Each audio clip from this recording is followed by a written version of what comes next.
Hello एस्पिरंट्स, पुन्हा एकदा तुमच्या सगळ्यांचं स्वागत आहे तुमच्या आवडीच्या ए फॉर ॲग्रिकॉस या यूट्यूब चॅनलवर. मित्रांनो, अगदी ऑथेंटिक माहितीसाठी, अगदी ॲनालिटिकल माहितीसाठी सगळेच जण फॉलो करतात ए फॉर ॲग्रिकॉसला आणि तुम्ही पण फॉलो करायला पाहिजेत ए फॉर ॲग्रिकॉसला. मित्रांनो, अगदी मी परवाच्या दिवशी टेलिग्रामला मेसेज टाकला होता की आपल्याला अतिशय महत्त्वाची अशी तयारी काही दिवसामध्ये सुरू करायची आहे. आणि परवाच्या दिवशीच्या मेसेजनंतर लगेचच कालच एक ऑफिशियल पत्र सोशल मीडियावर व्हायरल झालं. त्यामध्ये कृषी विभागाचं पत्र होतं आणि त्यामध्ये काही रिक्त पदांची माहिती मागवलेली होती.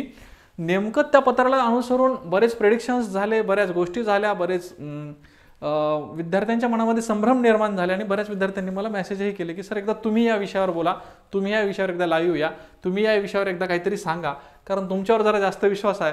कारण सगळ्यांना माहिती आहे की मी जे आहे किंवा आपल्या चॅनलवर जे आहे ते मी माहिती थोडंसं एक दिवस लेट देतो, परंतु ती जी माहिती असते ती अतिशय ॲनालिटिकल आणि अतिशय ऑथेंटिक असते. त्यामुळे ह्या विद्यार्थ्यांचा जो माझ्यावर विश्वास आहे त्याबद्दल मी नेहमीच त्यांचा कृतज्ञ राहणार आहे. तर मित्रांनो, अशीच मी माहिती पूर्ण ह्या लेटरबद्दल आज तुम्हाला ह्या सेशनमध्ये देणार आहे. नेमकं याचा आणि कृषी भरतीचा काय संबंध आहे, कितपत संबंध आहे, याच्यातून कृषी भरतीचा नेमकं काय संकेत आहे, ह्या सगळ्या गोष्टीवर आपण आज बोलणार आहोतच. आणि हे एक ऑफिशियल पत्र आहे आणि तुम्हाला ज्या डिपार्टमेंटचं पत्र त्या डिपार्टमेंटचाच माणूस तुम्हाला हे एक्सप्लेन करायला समोर आहे. तर ज्यांना ओळख नाही त्यांना मी पुन्हा एकदा ओळख करून देतो. मी सचिन आणि मी सध्या सहाय्यक कृषी अधिकारी या पदावर कार्यरत आहे. तर त्यामुळे हे पत्र जे आहे मी व्यवस्थित तुम्हाला उलगडून सांगण्याचा प्रयत्न करणार आहे.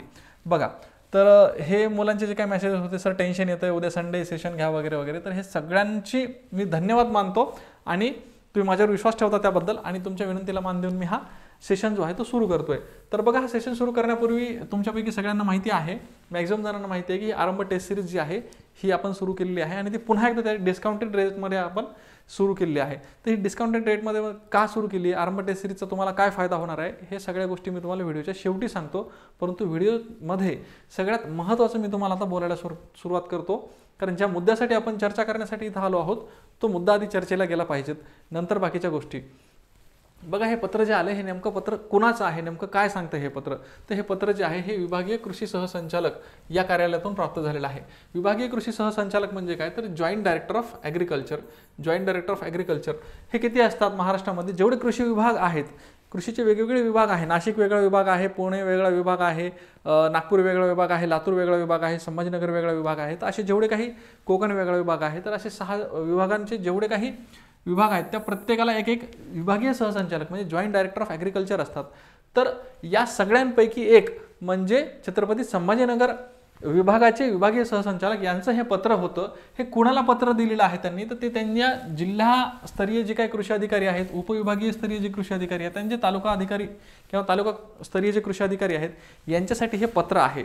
नेमकं हे पत्र काय सांगतं, तर GDA साहेबांनी हे जे डिस्ट्रिक्ट लेवलला किंवा सब डिव्हिजन लेवलला किंवा तालुका लेवलला हे जे पत्र दिले, तर यातून त्यांनी काय माहिती मागवलेली आहे, तर त्यांनी ही जी माहिती मागवलेली आहे त्यामध्ये सध्या उपलब्ध कर्मचाऱ्यांची संख्या काय आहे, सध्या रिक्त पदांचा तुमच्या कार्यालयामध्ये रिक्त पदांचा तपशील काय आहे, जे पद भरलेले आहेत त्यांची सेवा तपासणी, नियुक्तीपत्रे, जात प्रमाणपत्रे, वेतन तपशील हे सगळं त्यांनी मागवलेलं आहे. आणि पदभरतीसाठी आवश्यक असणारे बाकी दस्तऐवज म्हणजे किती जागा तुमच्या भरलेल्या आहेत, त्या सगळ्यांचे कास्ट व्हॅलिडिटी वगैरे सगळं व्यवस्थित आहे का, नियुक्तीपत्र व्यवस्थित आहे का, सेवा पुस्तक अपडेट आहेत का, आणि किती पदं रिक्त आहेत, ही सगळी माहिती त्यांनी मागवलेली आहे. कुणी, जॉईंट डायरेक्टर ऑफ ॲग्रिकल्चर विभागीय सहसंचालक यांनी, विभागीय सहसंचालक छत्रपती संभाजीनगर यांनी ही माहिती मागवली. त्याच्या अंतर्गत 3 जिल्हे येतात, जालना, बीड आणि संभाजीनगर. ठीक आहे, तर तिथली सगळी माहिती आता ती जॉईंट डायरेक्टर ऑफ ॲग्रिकल्चर या सरांना जाईल. ठीक आहे, याची डेडलाईन सुद्धा त्यांनी दिली की 30/11 ती द्या म्हणून. ठीक आहे, आता 30/11 द्या म्हणजे 30 नोव्हेंबरपर्यंत द्या. याचा अर्थ असा होत नाही की लगेच नोव्हेंबरपर्यंत सगळी माहिती जाईल आणि लगेच आपण डिसेंबरमध्ये जाहिरात येईल. ठीक आहे, लगेच असा डिसेंबरच्या पहिल्या दुसऱ्या आठवड्यात, जे की विद्यार्थी मला मेसेज करत होते की सर असं असं आहे. तर माझं असं वैयक्तिक मत आहे की इतक्या लवकर जाहिरात येणार नाही. ते का आणि कसं ह्याचं ॲनालिसिस मी पुढे तुम्हाला सांगतो. बघा, आता हे जॉईंट डायरेक्टर ऑफ ॲग्रिकल्चर सरांनी ही माहिती सगळी मागवलेली आहे. मग ही माहिती जी मागवलेली आहे याचा नेमका अर्थ काय होतो, ही जी माहिती आहे ती ही माहिती मागवली म्हणजे आता याच्या पुढे काय होणार आहे या माहितीचं, किंवा या माहितीचा आणि आपल्या जाहिरातीचा काही संबंध आहे का, तर विद्यार्थ्यांनी याच्यातून काय घ्यायचं आहे, तर ही माहिती का मागवली जाते. एक गोष्ट लक्षात घ्या, ही माहिती एक रिक्रुटमेंट सायकलचा एक भाग आहे. जेव्हा एखाद्या विभागाला रिक्रुटमेंट करायची आहे, काही पदभरती करायची आहे, त्या संदर्भातली ही एक प्राथमिक माहिती गोळा करण्याचा हे एक माध्यम आहे, ही प्राथमिक टप्प्यात आहे. याचा अर्थ जी काही रिक्रुटमेंट प्रोसेस आहे ती प्राथमिक टप्प्यात आहे असा त्याचा अर्थ होतो. आता JDS आहे त्यांच्या ह्या जिल्हास्तरीय, तालुकास्तरीय, सब डिव्हिजन स्तरीय करून ठिकाणाहून माहिती जमा करतील. ती माहिती जमा करून ती एका फॉर्मॅटमध्ये विहित प्रपत्रामध्ये ते भरले जाईल. त्याच्यामध्ये रिक्त पदं किती आहेत काय नाही हे बघितलं जाईल. त्या पत्रामध्ये एक शब्द आहे बघा, बिंदू नामावली. आता बिंदू नामावली हा शब्द बऱ्याच जणांना नवीन आहे किंवा माहिती नाही. मी सांगतो तुम्हाला बिंदू नामावली काय असतं. बघा, जेव्हा 10 पदांची जाहिरात येते, फॉर एक्झाम्पल 10 पदांची जाहिरात येते, ती जाहिरात साधी फक्त 10 पदांची येत नाही किंवा 100 पदांची. त्याच्यामध्ये काय असतं, आरक्षण असतं. ठीक आहे, SC ला काही जागा रिझर्व्ह असतात, काही ST, काही NTB, NTD, काही महिलांना जागा रिझर्व्ह असतात, काही प्रकल्पग्रस्ताला जागा रिझर्व्ह असतात, काही जागा विविध असे वेगवेगळे जे रिझर्वेशनच्या कॅटेगरीज आहेत त्या सगळ्यांना रिझर्वेशन असतात. तर हे रिझर्वेशन वाईज व्यवस्थित स्प्लिट करून मांडणं म्हणजे बिंदू नामावलीचं काम आहे. ठीक आहे, हे बिंदू नामावली हे जे जागा, जेवढ्या काही रिक्त जागा आहेत ह्या सगळ्या रिक्त जागा व्यवस्थित, समजा 10 किंवा 100 जेवढ्या काही जागा आहेत त्या सगळ्या व्यवस्थित रिझर्वेशन वाईज ठेवते की कोणाला, की माजी सैनिकला किती जाणार, प्रकल्पग्रस्ताला किती जाणार, ST ला किती जाणार. आता नाशिकमध्ये पेसा विभाग आहे तर पेसामध्ये ST ला किती, बाकीच्यांना किती, ह्या सगळ्या गोष्टी व्यवस्थित बिंदू नामावलीच्या माध्यमातून एकत्र मांडल्या जातात. तर आता ही जी माहिती आहे ही JDS साहेबांकडे येईल, त्याची बिंदू नामावली तयार होईल, ती नंतर आयुक्त स्तरावर जाईल. एका विभागाची माहिती ही जाईल. इतर विभागांचं काय, तर इतर विभाग सुद्धा सेम हीच प्रोसेस फॉलो करतील. ते त्यांच्या अंडर सगळी माहिती जमा करतील, तयार करतील बिंदू नामावलीने, ती आयुक्त स्तरावर जाईल. आयुक्त स्तरावरून कृषी मंत्रालयात जाईल. कृषी मंत्रालयात मग ह्याचा अभ्यास होईल की इतक्या रिक्त जागा आहेत, या पदांच्या इतक्या रिक्त जागा आहेत. मग तो नंतर प्रस्ताव तयार करतील सामान्य प्रशासनाला की आमच्याकडे ह्या पदांच्या इतक्या रिक्त जागा आहेत आणि आम्हाला त्या भरायच्यात. त्यानंतर तो सामान्य प्रशासन मान्य करेल, वित्त विभागाकडे पाठवेल, वित्त विभाग सँक्शन करेल आणि नंतर पुन्हा मंत्रालयातून जागा किंवा जाहिरात प्रसिद्ध होईल. ठीक आहे, ही अशी प्रोसेस आहे. तर ह्या प्रोसेसमधून नेमकं हे जे पत्र आलेलं आहे, हे पत्र म्हणजे काय आहे, तर हे पत्र म्हणजे प्राथमिक टप्प्यात ही प्रोसेस जी आहे ही आहे, म्हणजे सुरुवात झालेली आहे. या प्रोसेसला आता सुरुवात झालेली आहे असं तुम्ही समजून घ्या शॉर्टमध्ये. ठीक आहे, क्रक्समध्ये तुम्ही एवढं समजून घ्या की रिक्रुटमेंट प्रोसेसला आता सुरुवात झालेली आहे. याच्यामध्ये जाहिरात काढण्याआधी पदांची अचूक संख्या जी मोजावी लागते किंवा असावी लागते त्यासाठीची ही प्रोसेस आहे. कोणते पद रिकामे आहेत, कोणते फील्ड आहेत म्हणजे भरलेले आहेत, कोणते टेक्निकल आहेत. कृषी सेवक हे पद टेक्निकल आहे, पण क्लर्क किंवा चतुर्थ श्रेणी जे आहेत पदं हे टेक्निकल पदं नाही आहेत. ठीक आहे, तर मग कोणते टेक्निकल आहेत, कोणते नॉन टेक्निकल आहेत, ह्या गोष्टी स्पष्ट कराव्या लागतात. आणि अपग्रेडेशन किंवा रिझर्वेशन मॅपिंग फायनलाइज करावं लागतं म्हणजे बिंदू नामावली. तर ह्या सगळ्या गोष्टी या पत्राच्या माध्यमातून आपल्याला किंवा ह्या सगळ्या प्रोसेसमध्ये या प्राथमिक टप्प्यामध्ये ह्या केल्या जातात. मग ह्या गोष्टीतून आपण एक संकेत घ्यायचा आहे की सगळ्यात महत्त्वाचा संकेत जो आहे तो हा आहे की जाहिरात जी आहे ही जाहिरात येणार आहे. संकेत काय आहे, तर संकेत सकारात्मक आहे. संकेत एकदम सकारात्मक आहे, पॉझिटिव्ह आहे की यार जाहिरात येऊ शकते. आता ही माहिती मागवली म्हणजे उगाच माहिती नाही मागवली, चला बसले काय काम नाही टाकूया पत्र. त्यांनी माहिती मागवली याचा अर्थ जागा येणार आहेत आणि त्या प्रोसेसला सुरुवात झालेली आहे. म्हणजे तुमच्या प्रोसेसला पहिला गेअर पडलेला आहे. ओके, पहिला गेअर पडलेला आहे. ठीक आहे, तर मग हे आता संकेत याच्यातून तुम्ही लक्षात घ्यायचे. हुशार विद्यार्थ्यांनी संकेत लक्षात घ्यायचे आणि संकेतानुसार काम करायचे. तर संकेत लक्षात घ्यायचे की पॉझिटिव्ह आहे. कृषी विभागाची कृषी सेवक ही जाहिरात सुद्धा येऊ शकते. कृषी विद्यापीठाची ती जाहिरात येणारच आहे, पण कृषी विभागाची कृषी सेवकची सुद्धा जाहिरात येऊ शकते. हे सकारात्मक संकेत आहेत. याच्यामधून जाहिरात येणार हे तर निश्चित झालं, पण कधी येणार हे निश्चित नाही झालेलं. बऱ्याच वेळा प्रिडिक्शन केलं जातं की म्हणजे लवकर येईल लवकर येईल लवकर येईल, पण माझं साधारणतः असं मत आहे डिपार्टमेंटमध्ये राहिल्यामुळे मला असं वाटतं की किमान 3 महिने तरी तुमच्याकडे आहेत. 3 महिन्यानंतर ती जाहिरात येऊ शकते असं मला वाटतं. ठीक आहे, म्हणजे ॲटलिस्ट जानेवारी किंवा फेब्रुवारी. का, सध्या नगर परिषद निवडणूक आहेत, त्यानंतर मनपा निवडणूक आहेत, त्यानंतर ग्रामपंचायत निवडणूक आहेत. या सगळ्या प्रोसेसमध्ये वेळ जाणार आहे. पहिला मुद्दा. दुसरा मुद्दा, आता एका विभागाने ही माहिती मागवली म्हणजे सगळ्यांचीच माहिती आली का, नाही. तर अशा सगळ्यांनी विभागांनी माहिती मागवणं गरजेचं आहे. त्यानंतर बिंदू नामावली तयार करणं गरजेचं आहे. त्याच्यानंतर ती पुढे प्रस्ताव पाठवणं, जे काही मी तुम्हाला सांगितलं आधी, ते सगळ्या गोष्टीला वेळ लागतो. तर साधारणतः मला असं वाटतं की तुमच्या हातात 2 ते 3 महिने आरामशीर आहेत. ठीक आहे, 2 ते 3 महिने आरामशीर आहेत.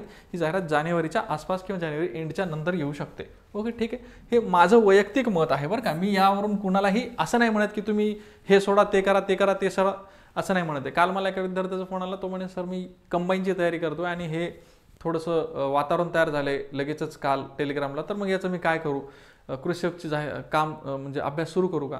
तर बिलकुल करू नका. जे तुमच्या हातात सध्या आहे, कारण कंबाईनची जाहिरात आलेली आहे, त्याचा तुम्ही अभ्यास करताय, परीक्षा फायनलाइज झालेली आहे, तुम्ही ते हातातलं सोडू नका. हातातलं सोडून पळत्याच्या मागे लागू नका. ठीक आहे, माझी पुन्हा एकदा विनंती, मी नेहमीच पोरांना सांगत आलोय, डिस्ट्रॅक्ट होऊ नका प्लीज. कोण काय म्हणतंय, कसं आहे काय नाही, कुठं काय वातावरण. सोशल मीडिया हा तुमच्या डिस्ट्रॅक्शनसाठी बनलेला आहे.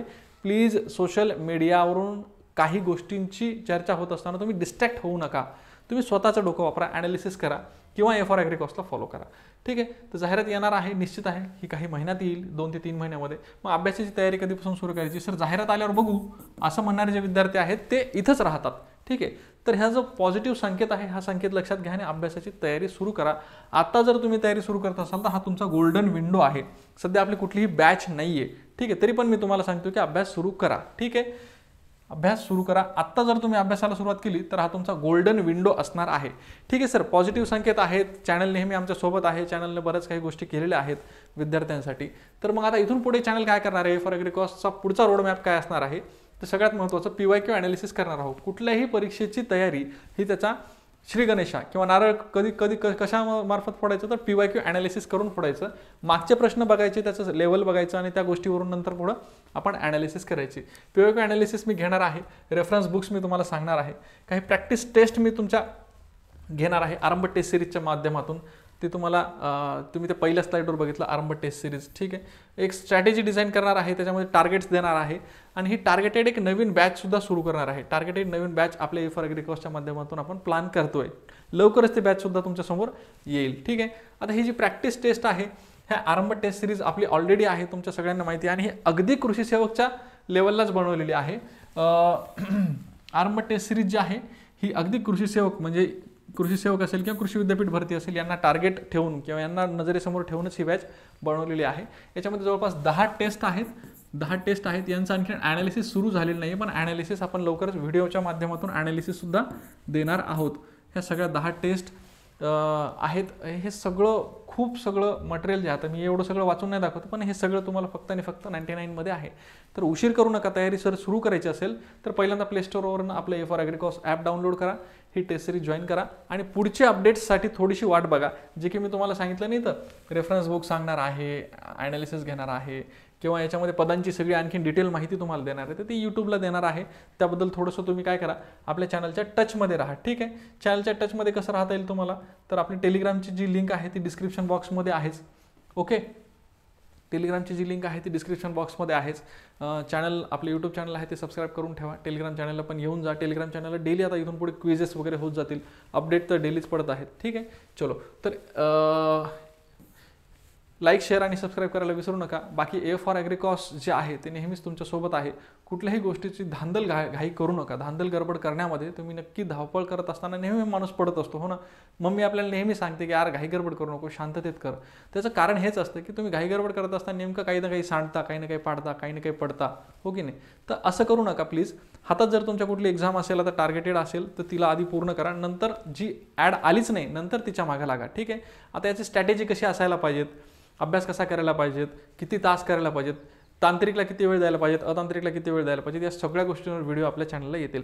काळजी करायची नाही, फक्त चॅनल सबस्क्राईब करून ठेवायचं. चलो ठीक आहे. Thank you so much.